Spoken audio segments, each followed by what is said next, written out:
هصير أحسن هصير أحسن هصير أحسن هصير أحسن هصير أحسن هصير أحسن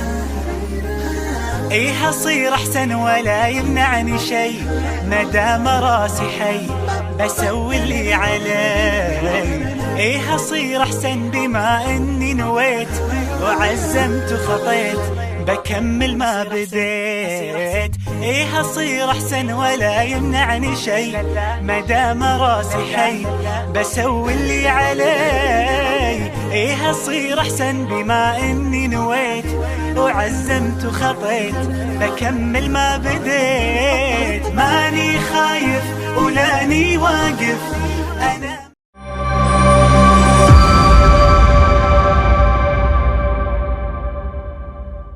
Assalamualaikum warahmatullahi wabarakatuh.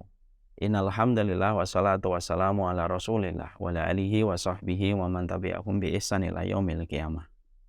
Kepada seluruh para penuntut ilmu dimanapun kita berada, kepada keluarga besar tafsir yang hari ini hadir membersamai di dalam taman ilmu yang kita selenggarakan, yang semoga kita mendapatkan istiqomah di dalam jalan kehidupan kita, mendapatkan istiqomah dan konsisten di dalam kita menapak jalan ilmu, dan semoga kita senantiasa terhindar dari sifat kebodohan.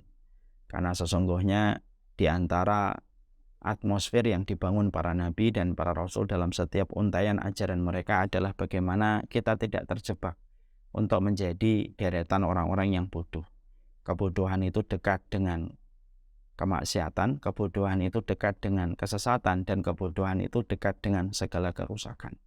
Dan inilah yang menjadikan kita paham Nabi tidak pernah meninggalkan sebuah permintaan setiap pagi sebelum matahari menghangatkan bumi. Nabi meminta kepada Allah supaya beliau diberikan ilmu yang bermanfaat. Karena pada dasarnya, semakin besar kita mengetahui ilmu dan mengamalkannya, semakin dekat kita dengan ridho dan rahmatnya Allah, dan tentunya surga.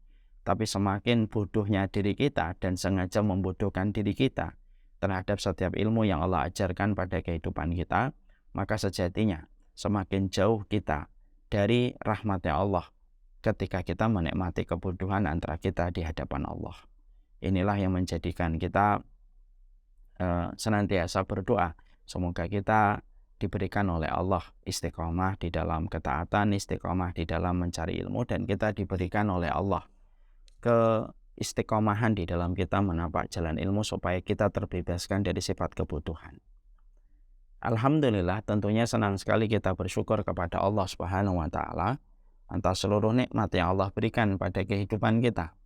Karena sesungguhnya kalaulah kita merenungkan apa yang Allah telah lakukan untuk kita ketika Allah telah merawat pada kehidupan kita, dan betapa sempurnanya Allah ketika memberikan kehidupan kepada setiap makhluknya, tentunya kalaulah kita mengingat betapa sempurnanya Allah ketika mengingat kehidupan kita, tentunya tidak ada yang kita khawatirkan di hari esok dan tidak ada yang kita khawatirkan di hari lusa atas seluruh pencapaian dari semua kenikmatan dan kebaikan yang Allah berikan pada kehidupan kita. Inilah yang menjadikan kita senantiasa bersyukur. Betapa bersyukurnya kita ketika memiliki Allah dan kita beriman kepada Allah yang maha benar dalam setiap perbuatannya dan sempurna di dalam sifat-sifatnya. Dan inilah yang menjadikan kita tidak perlu ragu betapa besarnya nikmat ketika kita telah mengenal Allah di dalam kehidupan kita. Karena tidak ada yang salah dan tidak ada yang khilaf di dalam setiap perbuatan yang telah Allah berikan pada kehidupan kita. Inilah yang menjadikan kita senantiasa bersyukur kepada Allah setiap waktunya dan setiap saatnya. Dan semoga Allah tidak pernah meninggalkan kita walaupun sekejap mata. Amin insyaallah. Kita pada kesempatan hari ini akan membahas dan meneruskan kajian tafsir kita. Dan kajian tafsir ini baru mulai pada pembahasan yang kedua. Tentunya pembahasan yang kedua ini masih muqaddimah, atau bisa kita sebut masih prolog, karena kita belum masuk kepada pembahasan tafsirnya. Tentunya pada pembahasan yang kedua ini kita akan menjelaskan dan menyempurnakan pembahasan kita pada pertemuan kita sebelumnya untuk menjelaskan why-nya. Kenapa sih kita harus belajar tafsir? Karena kalau kita tidak menjawab bagaimana why-nya kita di dalam mempelajari sesuatu dan memilih sesuatu, tentunya nanti akan berpengaruh besar pada konsistensi kita ketika why-nya kita melakukan sesuatu tidak terjawab. Kalau ada seorang dai, kenapa dia harus dakwah, why-nya tidak terjawab, dikhawatirkan dai itu akan mudah patah ketika mendapatkan ujian. Kalau ada penuntut ilmu, kalau dia tidak paham why-nya dia menuntut ilmu, maka biasanya semangatnya hanya di musim panas tetapi hilang di musim dingin. Nah, tentunya ini yang menjadi sebuah perkara yang harus kita perhatikan. Kita mempelajari tafsir, kita harus paham latar belakang. Apa sih yang menjadikan kita belajar tafsir? Kalau kita paham jawaban dari why kita mempelajari tafsir, maka akhirnya kita memiliki konsistensi terhadap apa yang kita lakukan. Kita bisa sampaikan kepada banyak orang kenapa kita konsisten mengambil tafsir dalam materi kuliah kehidupan kita, karena dengan menjawab pertanyaan ini akan memberikan kepada kita sebuah pandangan jauh tentang apa yang akan kita lakukan dan apa yang kita kerjakan. Nah, kita tentunya paham, kemarin kita sudah menjelaskan di dalam muqaddimah pada pertemuan kita sebelumnya, kenapa sih kita harus belajar tafsir. Maka pada pertemuan sebelumnya kita membahas bahwasanya kenapa kita mempelajari tafsir, karena tafsir itu merupakan salah satu materi dan rumpun ilmu yang dinasihatkan oleh para ulama supaya mendapatkan prioritas dari para penuntut ilmu dimanapun mereka berada. Karena ada 3 rumpun ilmu yang harus diprioritaskan dan didahulukan dalam proses kita belajar. Yang pertama akidah, supaya kita mengetahui yang benar, karena di dalam kehidupan kita tidak hanya dituntut untuk mengetahui yang baik, tetapi kita harus tahu yang benar. Dan yang benar itu akan terjelaskan, terjabarkan ketika kita mempelajari tentang tauhid. Yang kedua, yaitu mempelajari tentang tazkiyatun nafas, bagaimana mengkondisikan hati dan menyucikan hati kita. Karena hati itu merupakan wadah. Ilmu itu sebagaimana air. Ilmu itu akan terpengaruh kepada wadahnya. Kalau wadahnya, tempatnya itu kotor, maka air itu pun akan menjadi kotor. Karena wadahnya kotor, tempat air itu kotor. Tapi kalau ada air ditempatkan pada tempat dan wadah yang bersih, maka air itu pun menjadi bersih dan bisa dimanfaatkan. Banyak orang yang mereka menjadi penuntut ilmu tetapi hatinya kotor. Ketika hatinya kotor, ketika hatinya dalam kondisi yang kotor, maka setiap ilmu yang dia peroleh, setiap ilmu yang dia dapatkan justru akan menjadi sumber kerusakan karena ditempatkan pada tempat yang kotor. Dan itulah yang menjadikan kita mengetahui dan memahami betapa pentingnya kita mempelajari tazkiyatun nafas, karena mempelajari tazkiyatun nafas merupakan sebuah pembersihan tempat supaya setiap ilmu yang kita peroleh, setiap kebenaran yang kita dapatkan akan mampu memberikan manfaat besar ketika ilmu itu ditempatkan pada hati yang bersih. Itulah kenapa pentingnya mempelajari tazkiyatun nafas. Yang ketiga, di dalam rumpun ilmu yang tentunya harus memberikan prioritas kepada para penuntut ilmu, yaitu adalah ketika kita mempelajari tafsir. Tentunya ketika kita mempelajari tafsir, kita harus paham kenapa kita harus mempelajari tafsir pada kehidupan kita. Dan itulah yang menjadikan kita membahas kenapa materi tafsir merupakan materi yang penting bagi setiap para penuntut ilmu.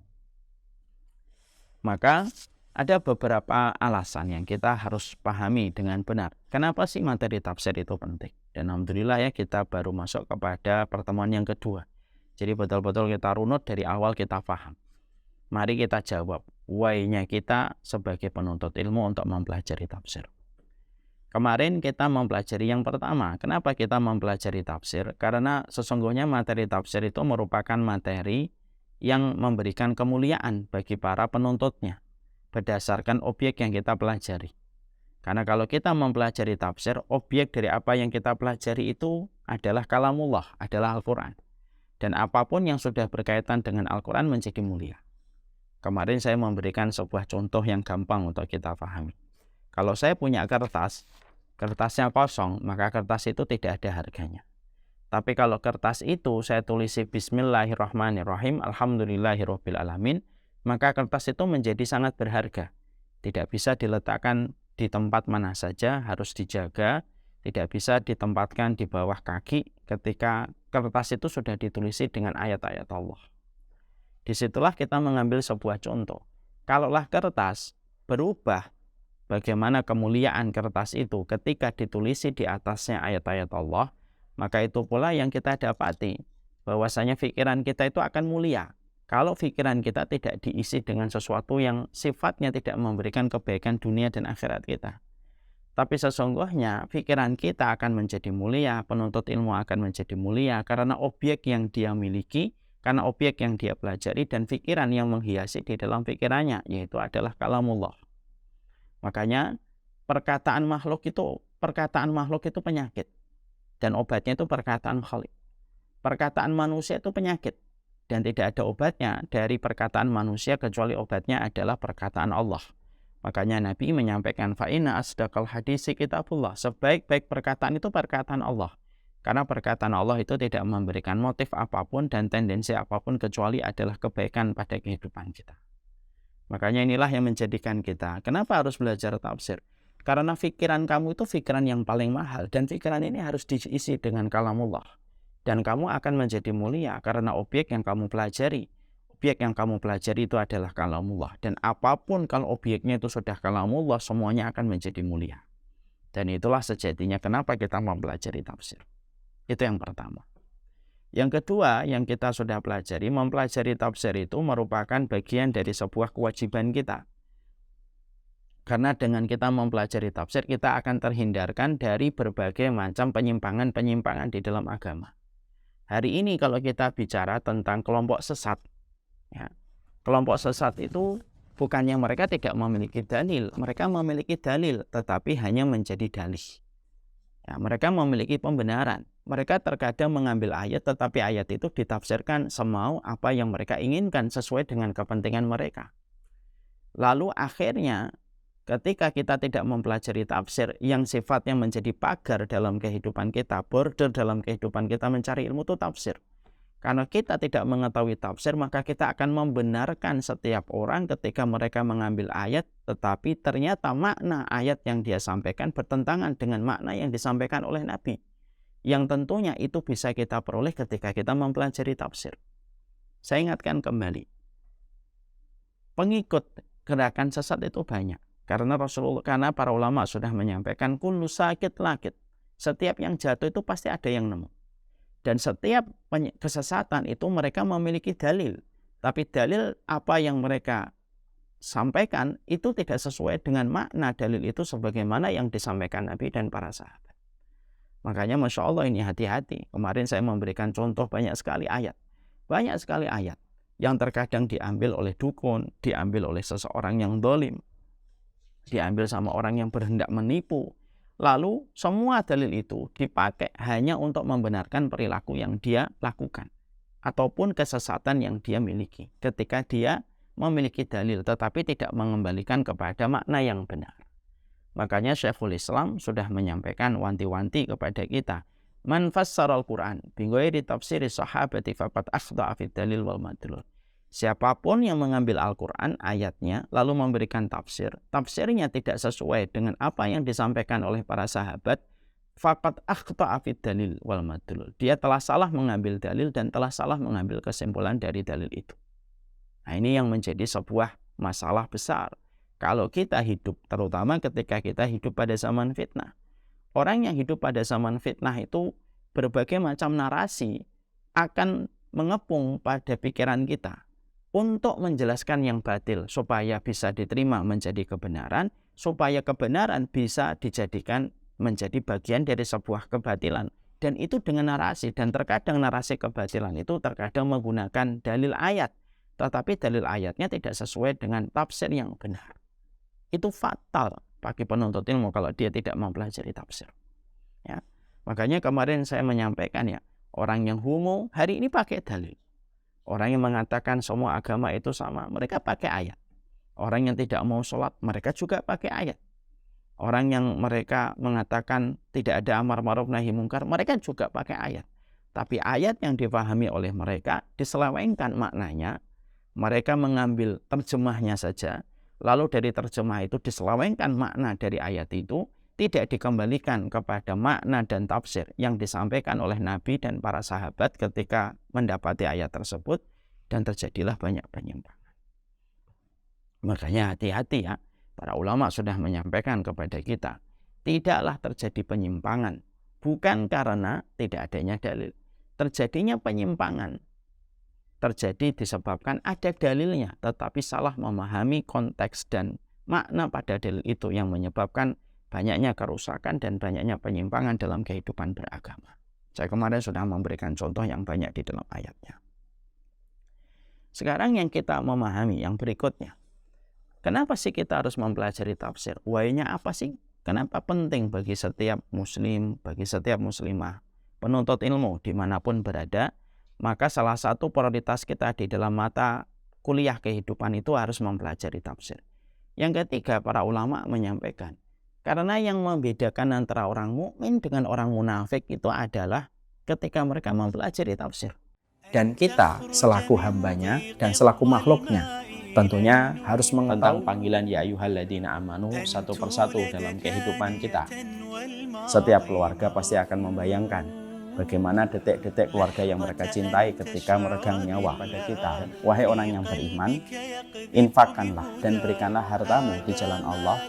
Sebelum saya menyampaikan ayat 282, tentunya kita harus paham. Perkataan orang munafik kita respon. Karena sesungguhnya tidak ada yang mereka inginkan dari setiap perkataan yang mereka sampaikan kecuali adalah melemahkan pada Allah. Bahwasanya yang pertama yang kita jumpai adalah kita diberikan nasihat dan nasihat terindah dari Allah. Berikanlah yang terbaik untuk wanita-wanita itu. Mereka terlibat masalah. Masalah itu terjadi mukmin atau tidak mukmin pasti kita akan terlibat masalah. Tentunya di dalam kita beriman kepada Allah, maka salah satu di antara syarat keimanan kita kepada Allah adalah mencintai apapun yang dicintai oleh Allah.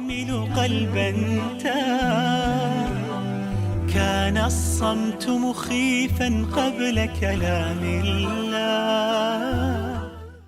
Jadi yang membedakan antara mukmin dengan munafik itu salah satu pembeda antara keimanan dengan kemunafikan itu adalah mempelajari tafsir. Karena orang mukmin membaca Al-Quran, orang munafik juga membaca Al-Quran.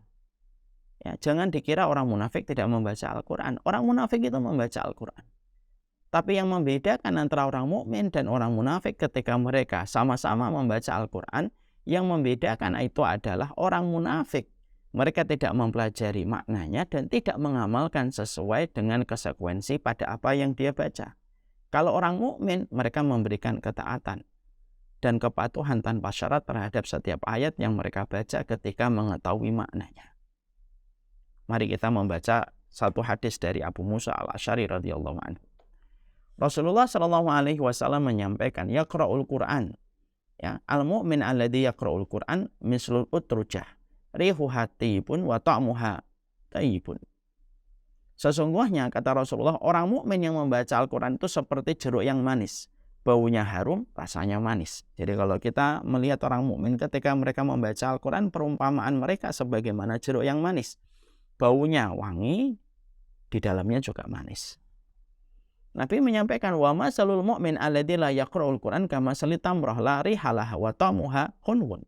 Dan orang mukmin yang jarang membaca Al-Quran, Nabi masih mensifati dengan kata keimanan. Ada nggak orang mukmin yang jarang baca Al-Quran? Ada.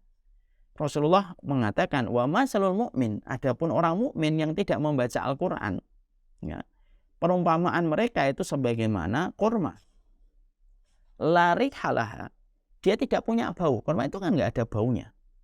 Mau dibuka ya ataupun dicium dari luarnya tidak ada baunya. Beda dengan jeruk. Jeruk itu kalau dibuka kulitnya baunya sudah keluar wangi. Maka orang mukmin yang mereka tidak membaca Al-Quran, maka kedudukan mereka sebagaimana kurma, tidak punya bau, tetapi ketika dimakan barulah terasa rasa manisnya. Wa masalul munafiq alladzi yaqra'ul Quran mislu rihana. Adapun orang munafik yang membaca Al-Quran seperti bunga. Baunya harum bunga itu, tetapi ketika digigit rasanya pahit. Ya. Maka itu kata Rasulullah. Nabi mengatakan wa masalul munafiq alladzi yaqra'ul Quran. Orang munafik yang membaca Al-Quran itu sebagaimana bunga. Baunya harum tetapi ta'muha murrun. Dia baunya harum tetapi rasanya itu pahit. Nah, inilah yang menjadikan kita akhirnya memahami, oh berarti orang mukmin dengan orang munafik mereka berinteraksi yang sama. bahwasanya orang munafik itu, sebagian dari orang munafik itu membaca Al-Quran, kata Rasulullah. Orang mukmin itu membaca Al-Quran. Lalu yang membedakan antara mukmin dengan munafik itu apa? Orang munafik itu tidak butuh tafsir. Karena mereka di dalam hatinya memang tidak ingin menjadikan Quran menjadi petunjuk pada kehidupan mereka. Mereka hanya senang membaca, mereka hanya senang berinteraksi pada Quran, tapi konsekuensi pada ayat itu mereka tolak. Karena mereka membenci apa yang Allah turunkan kepada baginda Rasulullah SAW. Ya.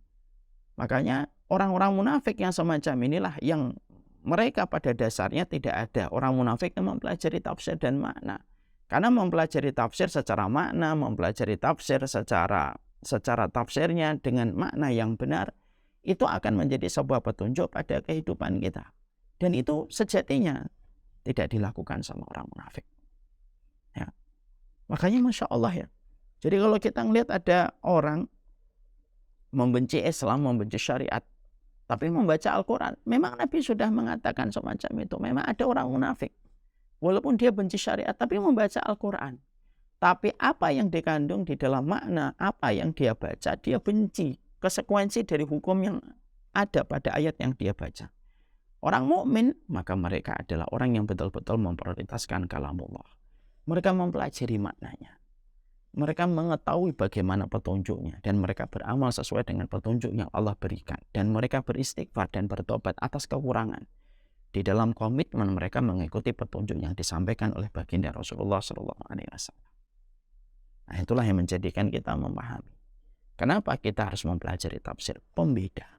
Border pembeda antara kemunafikan dan keimanan itu terletak bagaimana komitmen kita mempelajari tafsir untuk mengetahui makna pada setiap ayat yang disampaikan oleh Allah.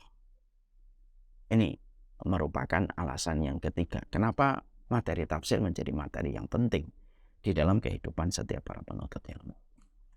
Yang keempat, orang yang tidak mentadaburi Al-Quran, tidak mempelajari tafsirnya, mereka akan diancam oleh Allah dengan sebuah gembok di dalam hatinya.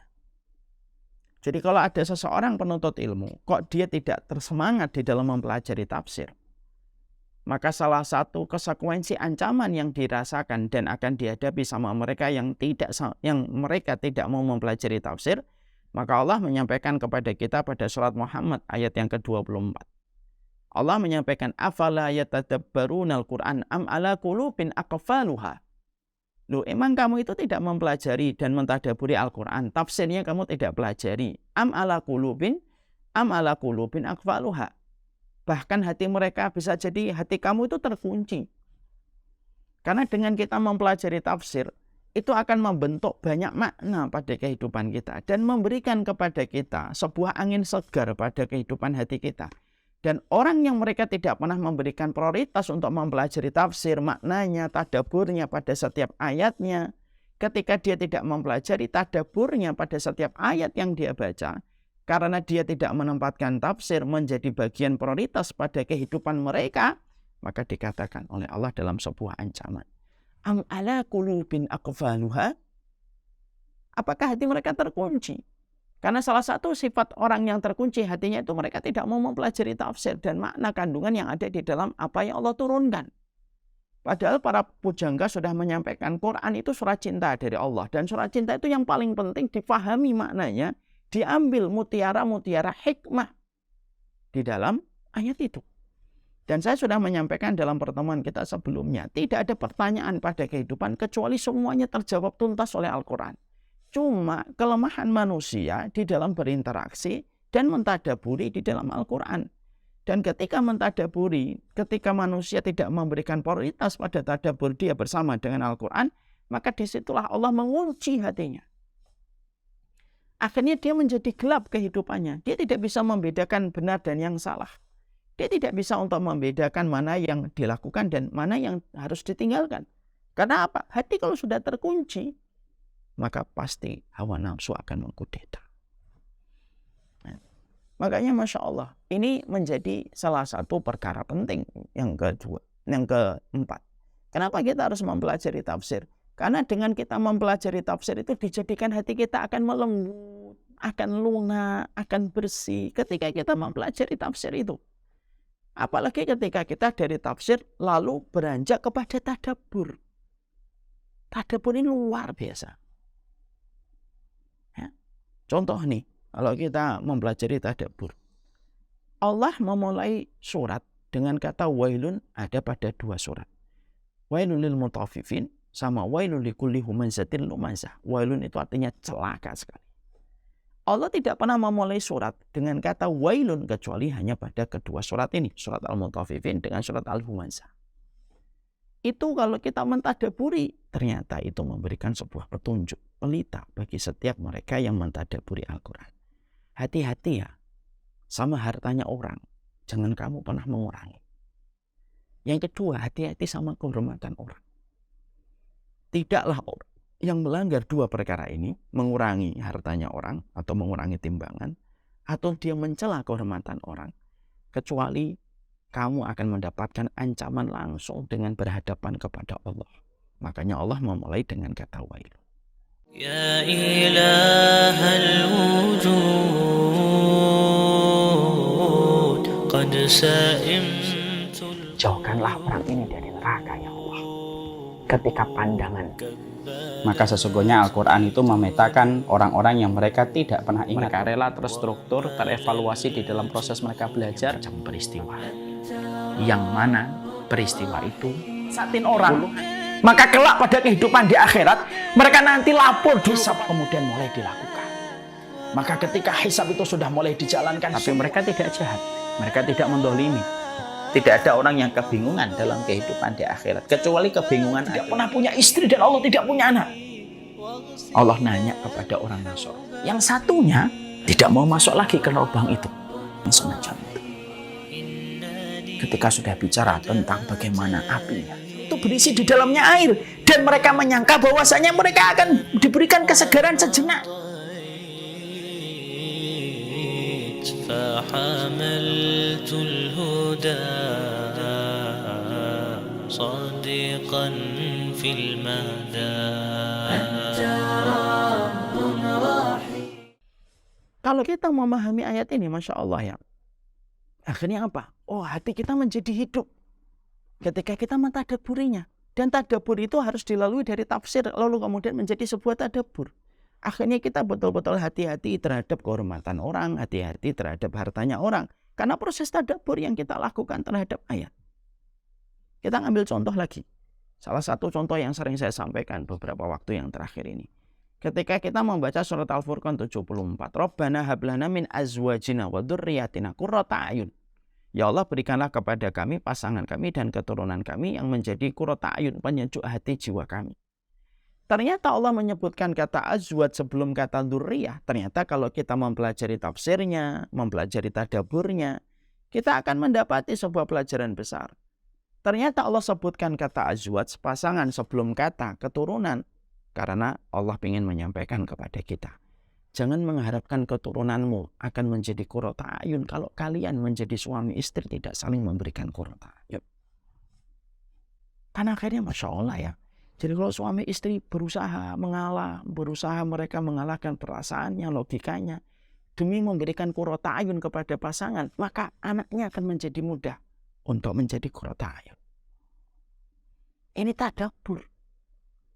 Makanya orang yang mereka mentadabburi Al-Quran, maka sesungguhnya itu menunjukkan sebuah perkara besar. Makanya sampai Syekh Utsaimin itu berkata, Allah itu tidak mencela orang yang mereka itu tidak membaca Al-Quran saja. Tapi Allah itu mencela betul orang yang mereka itu tidak pernah mentadabburi Al-Quran. Orang yang tidak pernah mempelajari tentang makna pada setiap ayat yang Allah turunkan. Dan Syekh Utsaimin mengatakan, wa asyara ila anna dzalika minal iqfali ala qulubi. Siapapun orang yang mereka tidak pernah memberikan porsi dan prioritas untuk mempelajari tafsir, maka itu merupakan sebuah gerbang untuk mengarah kepada terkuncinya hati dia. Ya. Wa adamu wusulil khair ilaha, dan dia tidak akan mendapatkan kebaikan sepanjang hidupnya. Makanya maaf ya, sampai kita jumpai ya, banyak orang yang karena mereka tidak pernah mempelajari tafsir, mereka bangga menyebutkan perkataan quote-nya ini. quote-nya orang ini, quote-nya orang yang tidak beriman disebutkan banyak. Dia ingat itu. Perkataan ilmuwan ini, perkataan filosof ini, perkataan filosof ini. Dia ingat betul. Tapi terhadap ayat Al-Quran dia malah tidak mampu untuk menyebutkan bagaimana kalam Allah yang terbaik. Dia mencukupkan terhadap quote-nya orang yang tidak beriman kepada Allah, tetapi justru meninggalkan perkataan yang terbaik. Di antara perkataan yang terbaik di atas muka bumi ini perkataan Allah. Ya kan? Kadang-kadang kan ini nyindir kita. Banyak di antara orang hari ini Muslim, dia bangga kalau mampu menyebutkan filosof ini, abad 2 ini, abad lampau. Dia mampu menyebutkan semua perkataan itu. Bahkan buku-buku yang dia baca, dia mampu menyebutkan bagaimana quote-quote pada setiap buku-buku, misalkan buku filsafat yang dia baca. Tapi dia tidak mampu menyebutkan bagaimana apa yang disampaikan kalamullah itu. Padahal maaf, terkadang mereka mengaku dirinya sebagai seorang Muslim. Makanya betul, kalau akhirnya Allah sudah memberikan kepada kita sebuah ancaman. Yang ancaman ini menakutkan. Kalau kita tidak mentadaburinya. Ketika Allah menyampaikan, afala yatadabbaruna al-Qur'an am ala qulubin aqfaluha. Lu kenapa sih kamu tidak mentadaburi Al-Quran itu, kata Allah, am ala qulubin aqfaluha. Atau jangan-jangan hatimu yang terkunci, atau nanti aku kunci itu ketika mereka tidak mentadaburi Al-Quran. Dan inilah yang memberikan kepada kita sebuah motivasi. Penting sekali mempelajari tafsir. Penting sekali mempelajari tafsir. Ya. Karena dengan kita mempelajari tafsir itu akan memberikan banyak narasi dalam kehidupan kita. Membaca Al-Quran saja sudah memberikan efek yang sangat berbeda dengan orang yang tidak membaca Al-Quran. Apalagi ketika kita mentadaburi. Lalu memetik setiap makna dari setiap apa yang kita pelajari. Itu menjadi sangat luar biasa. Dan itulah yang menjadikan kita memiliki alasan tambahan yang keempat. Kenapa kita mempelajari tafsir? Karena dengan mempelajari tafsir akan melembutkan hati. Dengan mempelajari maknanya akan menjadikan kamu tahu bagaimana narasi pada kehidupan yang kamu harus jalani. Dan kita akan terhindarkan dari sifat segala macam keburukan ketika kita mempelajari tafsir dengan mentadaburi segala makna yang ada pada setiap kalamullah. Ya, makanya kita ambil contoh ya, tadabbur lagi. Kita mentadaburi salah satu ayat yang kita baca. Iyyaka na'budu wa iyyaka nasta'in. Kepadamu ya Allah kami menyembah dan kepadamu kami meminta pertolongan. Kalau kita tidak membaca tafsir, ya maknanya biasa aja. Ya sudah, kami menyembah kepada Allah dan kami meminta pertolongan kepada Allah. Padahal kan tidak sesederhana itu. Ternyata Allah menyebutkan kata meminta pertolongan setelah kata ibadah. Ternyata memiliki tafsir yang sangat luar biasa. Tafsirnya apa sih? Artinya disebutkan kata meminta pertolongan setelah kata ibadah. Karena ibadah itu tidak akan bisa dilakukan manusia sampai kita mendapatkan pertolongan dari Allah. Kalau orang paham, ibadah itu tidak bisa dia kerjakan kecuali pertolongan Allah. Tidak ada lagi orang yang ujub dan sombong terhadap pencapaian amal ibadahnya. Itulah tafsir. Itulah dahsyatnya pelajaran tafsir pada kehidupan kita. Makanya inilah yang menjadikan kita akhirnya memahami yang keempat. Kenapa kita mempelajari tafsir? Karena ada ancaman besar bagi mereka yang di dalam kehidupan iman mereka tidak pernah mempelajari tafsir dan tadabbur terhadap setiap ayat yang Allah turunkan. Dan saya ingatkan poin yang ketiga tadi. Orang munafik itu membaca Al-Quran. Orang mukmin ada yang membaca Al-Quran, ada yang tidak membaca Al-Quran, kata Rasulullah. Tapi orang munafik ada yang membaca Al-Quran. Apa bedanya dengan orang mukmin yang membaca Al-Quran? Orang mukmin mempelajari tafsir, mentadaburi setiap ayat untuk menjadi pelita dan narasi pada kehidupan. Orang munafik hanya sekedar membaca semata. Tidak pernah tergerak untuk mempelajari tafsirnya, apalagi di dalam mempelajari tadabburnya. Dan itulah pembeda dan border antara keimanan dengan kemunafikan. Itu yang keempat. Maka yang kelima, kenapa kita harus mempelajari tafsir dalam kehidupan kita? Maka sesungguhnya mempelajari tafsir pada kehidupan kita merupakan makna yang logis pada kehidupan kita ketika kita beriman kepada kitabullah. Jadi ketika kita beriman kepada kitabullah, di situ ada konsekuensi yang harus kita miliki. Konsekuensi ketika kita mempelajari kitabullah itu apa? Ya kamu harus paham maknanya dong. Itu konsekuensi. Mari kita perhatikan apa yang disampaikan oleh Syekhul Islam. Beliau mengatakan al-'adatu tamna'u ayyaqra'a qaumun kitaban fi fanni minal ulum katib wal hisab la yastasrihuhu fa kaifa bi kalamillahi alladhi huwa ismatuhum bihi. Syekhul Islam itu mengatakan seluruh akal manusia itu sepakat, ya, bahwasanya kalau ada orang atau sekelompok manusia membaca tentang satu buku dalam disiplin ilmu, tapi mereka tidak mengetahui maknanya pada apa yang mereka baca, tentunya kita menganggap itu merupakan bagian dari sebuah kebodohan.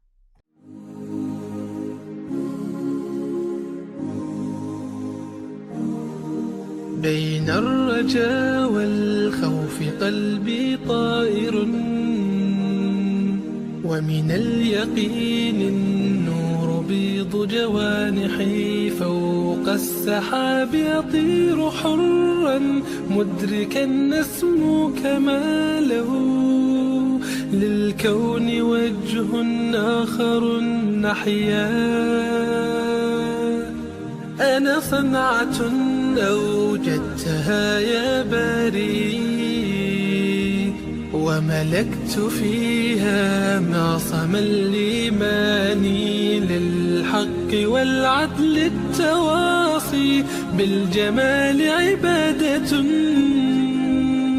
حسن التأمل بالإله وصال كالجمال يرى ويقلب نبعه كالقرب حين دعاء تداعب طفلها وتظنه أملا كما حاجاتنا منا إليك نريد يا الله وضعت لغات الكون تنشر قيمة للحب للإسعاد للتغيير يا رب قربنا وباركنا لنعمل صالحا في يدي رسالة التغيير وضعت لغات الكون تنشر قيمة للحب للسعاد للتغيير يا رب قربنا وباركنا لنعمل صالحا في يدي رسالة التغيير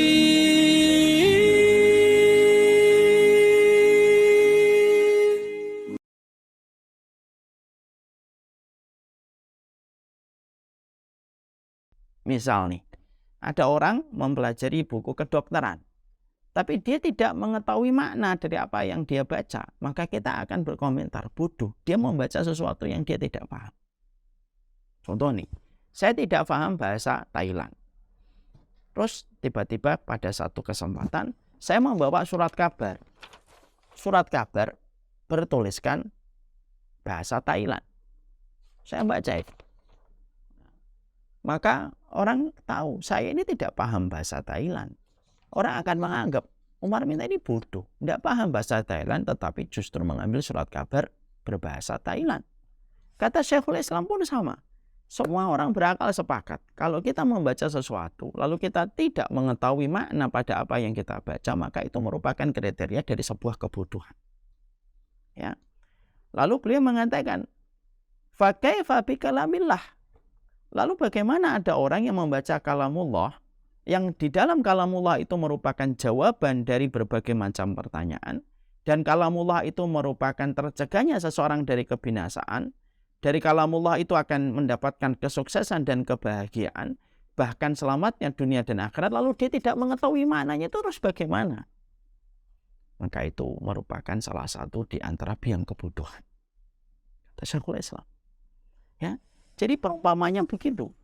Jadi ketika saya misalkan membaca buku kedokteran, Lalu saya tidak berusaha untuk mengambil setiap paragraf yang ada di dalam buku kedokteran yang saya baca, maknanya itu apa. Lalu saya tidak membacanya. Lalu saya tidak berusaha untuk mengetahui maknanya. Orang akan berkomentar, Umar Muhtar itu bodoh membaca buku kedokteran padahal dia tidak paham membaca buku kedokteran. Pasti akan diketertawakan. Sok jagoan aja baca buku kedokteran. Mungkin kamu pintar masalah hadis, tapi kamu nggak tahu tentang masalah kedokteran. Itu merupakan sesuatu yang sifatnya syai'un maklum, sesuatu yang semuanya kita memaklumi tentang perkara itu. Maka Masya Allah ya, sampai akhirnya Syekhul Islam lalu mengambil sebuah contoh yang simpel, sederhana ini, lalu dikaitkan kepada kita, teguran kepada setiap para penuntut ilmu. Gimana sih kamu ini? Kamu itu membaca Al-Quran. Di dalam Al-Quran itu, di situ merupakan jawaban dari seluruh pertanyaan pada kehidupan.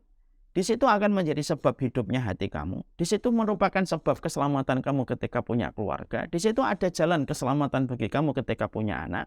Itu merupakan jalan keselamatan bagi kita untuk selamat pada urusan dunia dan akhirat kita. Tetapi kamu tidak pernah mengetahui maknanya.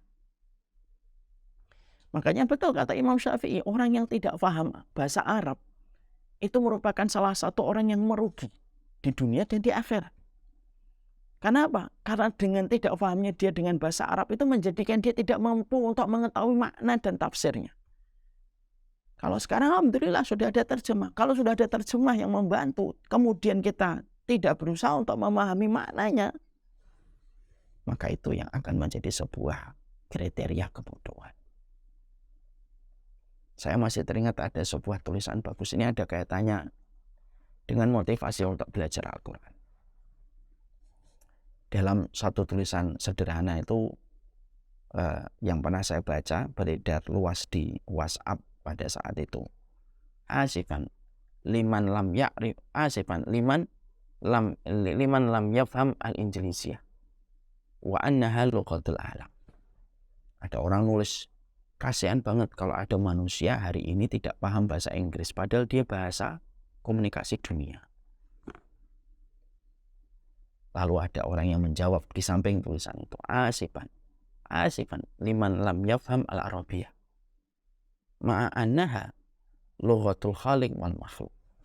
Lalu ditulis oleh seseorang di sampingnya, lebih kasihan lagi orang yang tidak paham bahasa Arab ketika dia tidak mengetahui bahasa yang bisa menjadikan dia paham tentang Tuhannya. Insyaallah ya, ini menjadi sebuah perenungan ya, bahwasanya inilah yang kita harus pahami. Kebodohan itu adalah ketika seseorang membaca pada sesuatu yang dia tidak pahami, lalu dia biarkan ketidakpahaman itu menyelimuti hari-harinya. Saya membaca surat kabar Thailand, sudah ngerti tidak paham, tidak berusaha untuk memahami apa makna pada surat kabar yang saya baca. Setiap hari saya mengambil surat kabar Thailand. Hari besok ngambil lagi surat kabar berbahasa Thailand. Usaha saya mengambil surat kabar berbahasa Thailand, tiap hari saya mengambil itu. Padahal saya tidak paham apa yang ada di dalam surat kabar itu, dan saya tidak pernah berusaha untuk mengetahui maknanya. Maka kita bisa berkomentar, ini merupakan salah satu definisi kebodohan. Itu pula yang disampaikan Syekhul Islam. Syekhul Islam itu mengatakan bodoh itu bukan hanya ketika kamu tidak membaca Al-Quran. Bodoh itu bukan hanya ketika kamu tidak bisa menjelaskan satu hadis, tapi bodoh itu adalah ketika kamu membaca Al-Quran tidak mengetahui maknanya, lalu kamu tidak berusaha untuk mempelajari tafsirnya, mengetahui maknanya dengan benar, padahal apa yang kamu baca merupakan jalan keselamatan. Ibaratnya kayak orang menemukan rute untuk menuju lokasi harta karun, tapi di situ ada bahasa-bahasa yang dia tidak pahami. Ketertarikan dia kepada harta karun tidak sama dengan ketertarikan dia untuk memahami bahasa-bahasa yang ada pada peta yang dia temukan. Akhirnya harta karun tidak akan pernah dia jumpai. Karena apa? Karena dia tidak memahami bahasa yang ada di peta yang dia temukan. Itulah sejatinya yang menjadikan akhirnya kita mengetahui tafsir itu penting sekali. Makanya kalau saya menyampaikan bahwasanya dengan mempelajari tafsir akan membentuk banyak narasi pada kehidupan. Satu ayat saja yang kita bedah dengan tafsir dan tadabbur yang benar saja itu hasilnya luar biasa. Saya kemarin beberapa pekan ini atau 2 pekan inilah, saya baru menemukan tafsir tadabbur surat Al-Furqan 74. Rabbana hablana min azwajina. Itu rasanya tuh Masya Allah luar biasa. Itu baru 1 ayat. Itu baru 1 buah tafsir dan tadabbur yang kita temukan. Apalagi lebih daripada itu. Hidup pada zaman fitnah itu bukan pilihan. Tetapi hidup pada zaman fitnah merupakan sebuah komitmen dan konsekuensi yang harus kita hadapi. Kita tentunya kalau bisa memilih pada kehidupan kita ingin hidup yang sepi dari fitnah. Tapi hidup itu terkadang tidak memberikan kita banyak pilihan kecuali komitmen yang harus kita berikan. Ketika kita hari ini sadar kita hidup pada zaman fitnah, dan sesungguhnya masa fitnah telah datang ruang dan waktunya pada kehidupan kita, maka inilah yang menjadikan kita dituntut untuk mengetahui fitnah itu apa. Bagaimana fitnah itu diterangkan di dalam kitabullah dan sunnah. Bagaimana kita menjauhi dari fitnah itu pada kehidupan kita. Karena tidak mungkin orang akan selamat dari fitnah kalau dia tidak mengetahui tentang keburukan fitnah itu dan bagaimana penjabaran tentang fitnah itu. Orang yang tidak memahami bahayanya kolesterol, dia tidak akan selamat dari kolesterol. Orang yang tidak memahami bahayanya overthinking, maka dia akan overthinking. Orang yang tidak memahami tentang fitnah, bahwasanya fitnah merupakan perkara yang selalu ditakutkan dan dikhawatirkan para sahabat setelah kemunafikan. Bagaimana selamat dari fitnah kalau dia saja tidak mengetahui tentang keburukan fitnah? Para sahabat itu, mereka khawatir terhadap kemunafikan. Dan tidak ada yang mereka khawatirkan setelah kemunafikan kecuali adalah fitnah yang datang pada kehidupan manusia sebagaimana gelombang air laut ketika menjorok ke daratan dan tidak ada satupun rumah yang selamat ketika dilewati gelombang air itu. Setingkat Umar bin Khattab, setebal imannya, sekuat takwanya, itu pun masih ketakutan ketika sudah bicara tentang fitnah.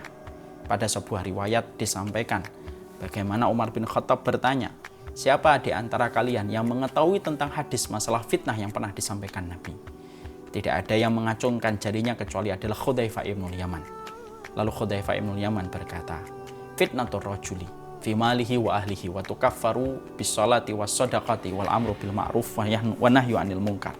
Setiap orang itu nanti akan mendapatkan fitnah pada dirinya, pada keluarganya, pada hartanya. Dan fitnah itu tidak bisa ditepis dan ditahan kecuali dengan sholat, puasa, sedekah, dan amar ma'ruf nahi munkar. Lalu Umar bin Khattab mengatakan kepada Hudzaifah ibnul Yaman, laisa hadhil fitnah allati uriduha ya Hudzaifah. Ini bukan fitnah yang kutanyakan kepada dirimu. Walakin uridul fitnah allati tamuju kama yamujul bahar.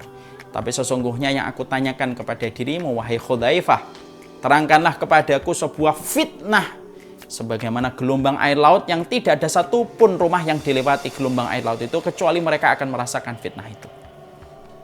Maka Hudzaifah ibnul Yaman berkata, sesungguhnya antara dirimu dengan fitnah itu terdapat pintu, wahai Umar, dan tidak akan masuk pada dirimu fitnah tersebut. Tahukah kita bahwasanya Umar adalah pintu yang menjaga kehidupan manusia dari fitnah, dan pintu itu nanti dirusak dengan terbunuhnya Umar bin Khattab oleh Abu Lu'lu'ah al-Majusi. Maka semenjak saat itulah mengalir fitnah pada kehidupan manusia, dan sifat fitnah itu datang dari yang kecil membesar dan tidak ada ujungnya sampai hari kiamat ditegakkan oleh Allah.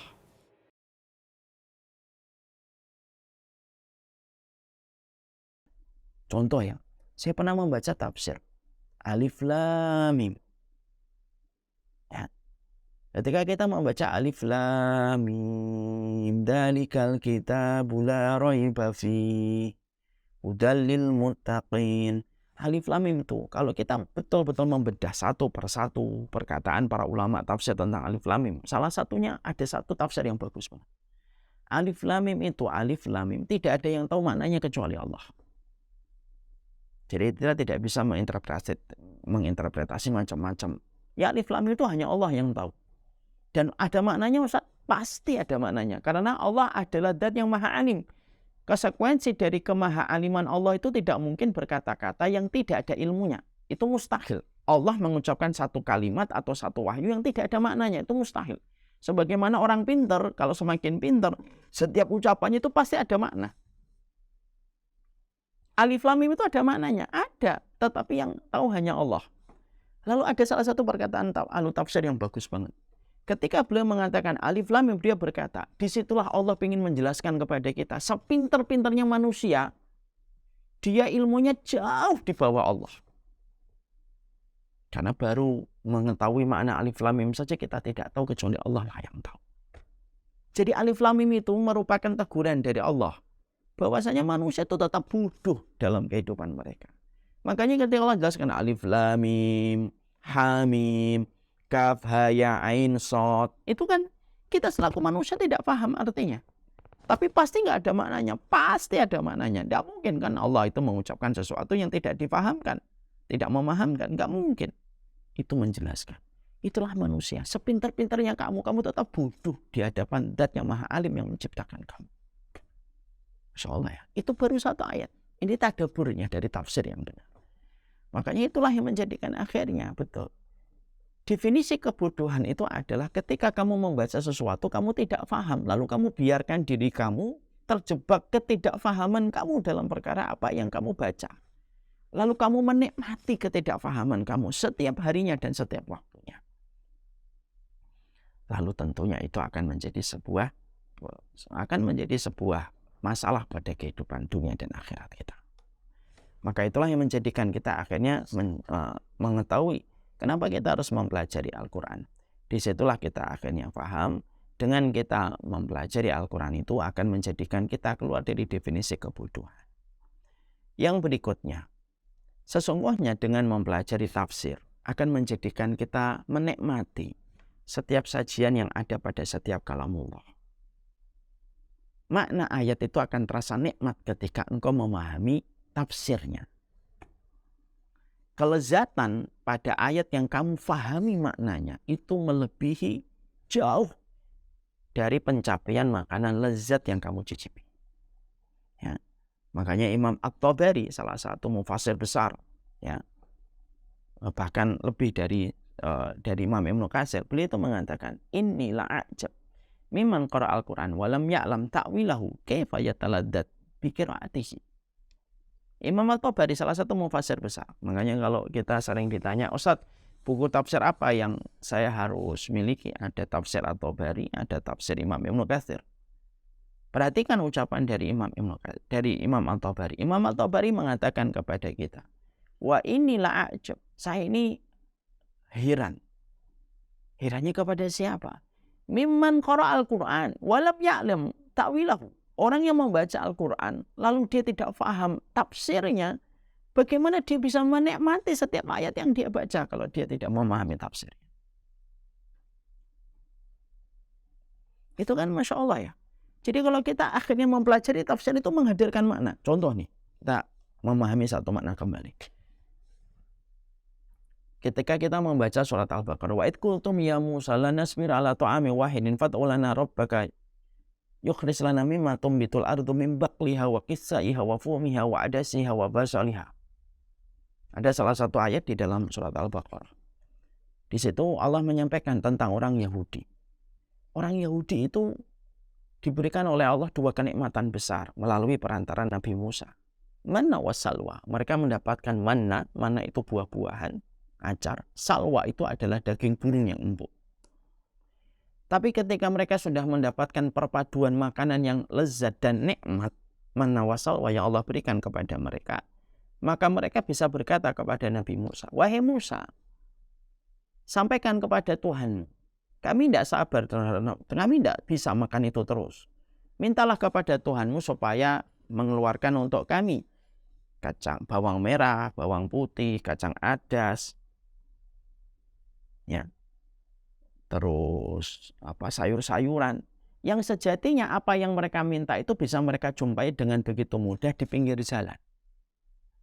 Ketika kita membaca ini lalu membaca tafsirnya, bagaimana ketidaksopanan orang Yahudi, sudah diberikan nikmat tapi malah meminta yang lain, yang permintaan mereka itu jauh lebih rendah kualitasnya daripada apa yang diberikan oleh Allah. Karena ketika mereka minta bawang merah, bawang putih, itu sebenarnya mereka bisa jumpai dengan begitu mudah di pasar-pasar pinggir jalan. Kalau kita membaca tafsirnya, ada salah satu tafsir yang nikmat kita baca pada ayat itu. Seorang mufasir mengatakan, Masya Allah ya, sama dengan kondisi kaum muslimin. Berapa banyak orang muslim sudah diberikan kenikmatan besar, Al-Quran dan hadis menjadi petunjuk pada kehidupan mereka. Yang sejatinya Quran dan hadis tidak mungkin salah pada kehidupan. Tapi justru orang itu lebih memilih yang lain daripada petunjuk yang ada di dalam kitabullah dan sunnah. Dia ngambil perkataan ini, dia ngambil perkataan itu, dia ngambil disiplin ilmu sini, ngambil ilmu disiplin di sana. Lalu dia tidak mengetahui bagaimana referensi Islam. Itu sama dengan karakter orang Yahudi. Kan gitu kan? Orang Yahudi itu dicela, udah dikasih mana wasalwa, malah minta bawang merah, bawang putih. Lu, bukannya banyak orang muslim hari ini kayak gitu. Ini loh Al-Quran, ini loh hadis. Mendidik anak ini loh Qurannya, ini hadisnya begini. Berinteraksi sama suami istri itu begini loh, nih hadisnya, ini loh ayatnya. Selalu pandangannya kitabullah dan sunnah. Yang tidak ada motif apapun dan tidak mungkin salah. Tapi justru manusianya malah mengambil disiplin ilmu yang lain yang meninggalkan kitabullah dan sunnah. Itu sama karakternya dengan orang Yahudi yang sudah diberikan kenikmatan mana wasalwa tetapi meminta yang lain. Ketika kita membacanya, lalu kita mengetahui maknanya, lalu kita membayangkan realita yang terjadi hari ini, itu menjadikan nikmat. Makanya Imam Tabari berkata, aku ini heran sama orang yang membaca Al-Quran tapi tidak pernah tergerak mempelajari tafsirnya. Kaifa yataladdat bitilawati kalamillah, bagaimana dia bisa menikmati untuk menikmati perkataan Allah yang maha mulia, yang turun dari yang maha ilmu, kalaulah dia di dalam kehidupan mereka tidak pernah berusaha untuk mempelajari tafsirnya dan takwilnya yang benar. Maka ini akan menjadi sebuah masalah. Nah, inilah yang menjadikan kita semakin mengerti. Masya Allah ya, betapa berbahayanya masalah ini pada kehidupan. Makanya inilah pula yang menjadikan kita akhirnya memahami betul. Berarti tafsir itu menghadirkan makna. Iya. Membaca Al-Quran itu ibaratnya bumbu dasarnya. Maka membaca tafsirnya itu merupakan rempah-rempahnya. Kita bahasakan. Makanya orang yang memahami tafsir enak betul. Ketika mereka itu mempelajari tafsirnya. Orang berkata begini, orang berkata begini, dia tahu ini salah dan benar. Walaupun dia berada pada sebuah narasi yang ramai membincangkan tentang sesuatu, tetapi ketika dia paham ini salah dan ini benar, ketika dia mempelajari tafsirnya, dan kenikmatan akan dia peroleh dan akan dia dapatkan. Akan dia peroleh dan akan dia dapatkan. Dalam seluruh kehidupan itu, maka makna dalam setiap ayat itu akan menjadi gurih ketika dia membaca tafsirnya. Ya kan? Masya Allah. Maka itulah yang menjadikan kita memiliki poin yang kelima. Kenapa kita harus mempelajari tafsir pada kehidupan kita sebagai penuntut ilmu? Dan kenapa tafsir menjadi salah satu materi mata kehidupan, materi kuliah dalam kehidupan kita? Ya karena pada dasarnya ini menjadikan kita nikmat mempelajari setiap ayatnya. Ya, Masya Allah ya. Inilah yang menjadikan kita memahami betul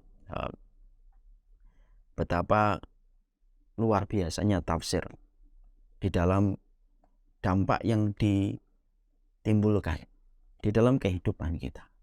Makanya makna itu akan hadir ketika kita mempelajari tafsirnya. Tidak ada quote ya, yang terbaik pada kehidupan kecuali quote itu datang dari Allah dan datang dari Rasulullah SAW. Maka inilah yang menjadikan Imam At-Tabari bahwasanya beliau menyampaikan bagaimana orang itu akan mampu untuk menikmati Quran kalau dia tidak mempelajari tafsirnya. Mari kita renungkan lagi dalam surat Az-Zumar 53 kalau kita membaca tafsirnya. Ketika Allah menyampaikan qul ya ibadiyalladzina asrafu ala anfusihim la taqnutu min rahmatillah. Dalam surat Az-Zumar 53 mari kita merenungkan kalau kita membaca tafsirnya. Wahai hambaku yang melampaui batas terhadap diri mereka sendiri. Qul ya ibadiyalladzina asrafu ala anfusihim la taqnutu min rahmatillah.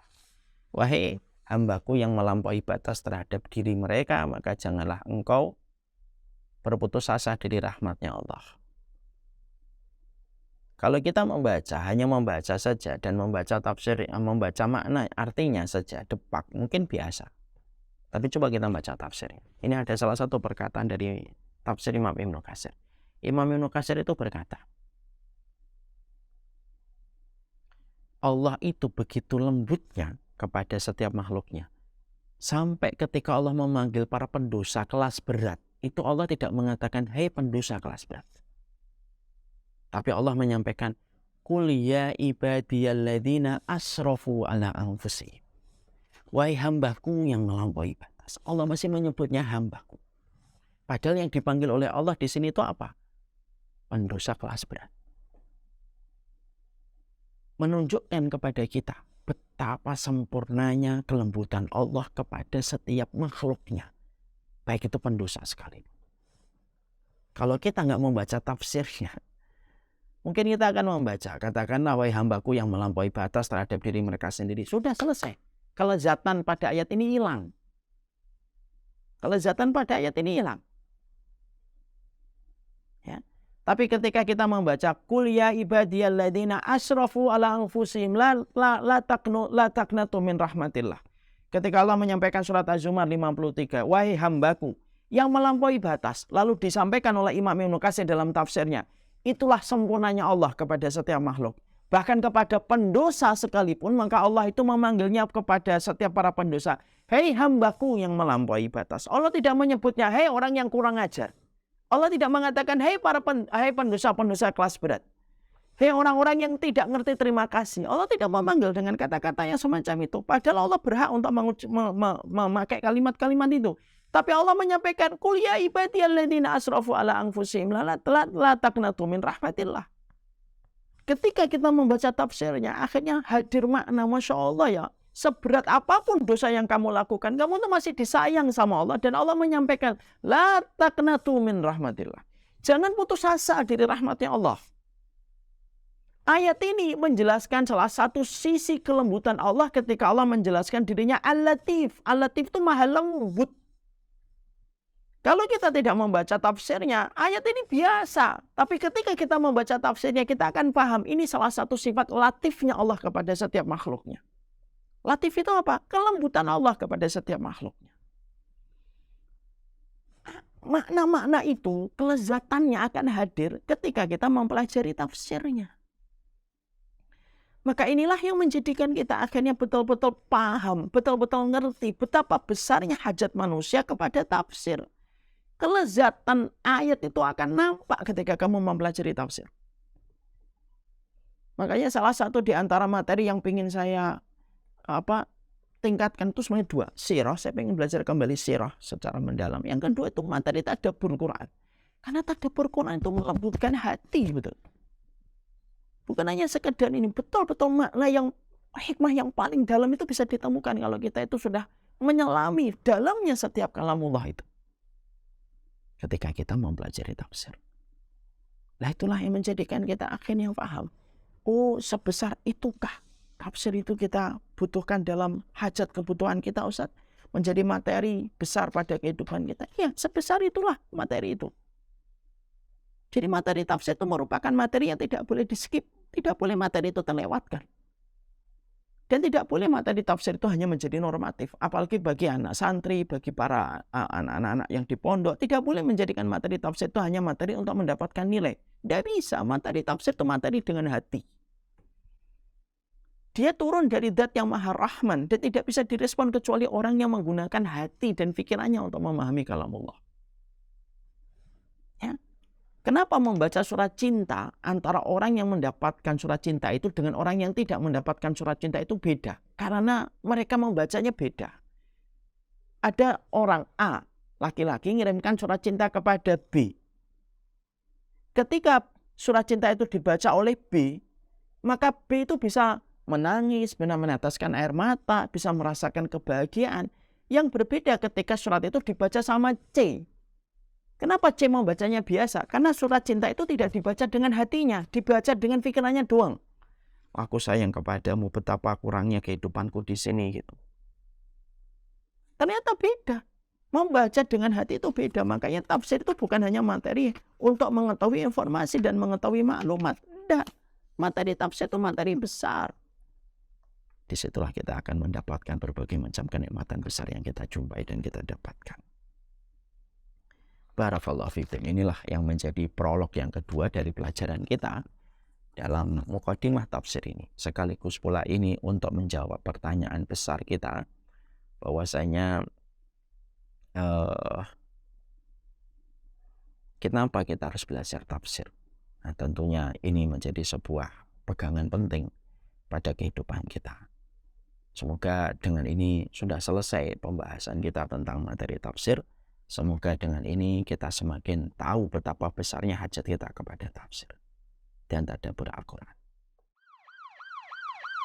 في ليلة من الليال لست أدري ما تراني ظلمة تغمرني يا رب.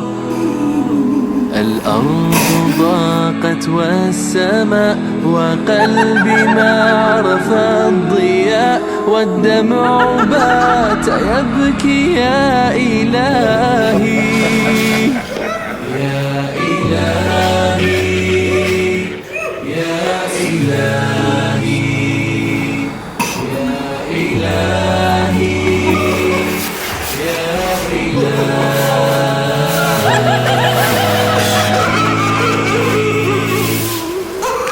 عصيت والذنب كبير وإني في حزني أسير مقيد بذنبي يا رب. فهل أستحق يا إلهي العفو مجرما مقر بالذنوب يا إلهي يا إلهي يا إلهي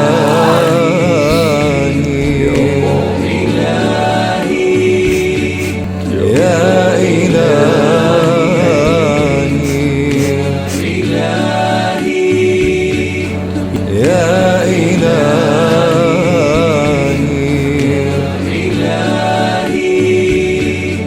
يا إلهي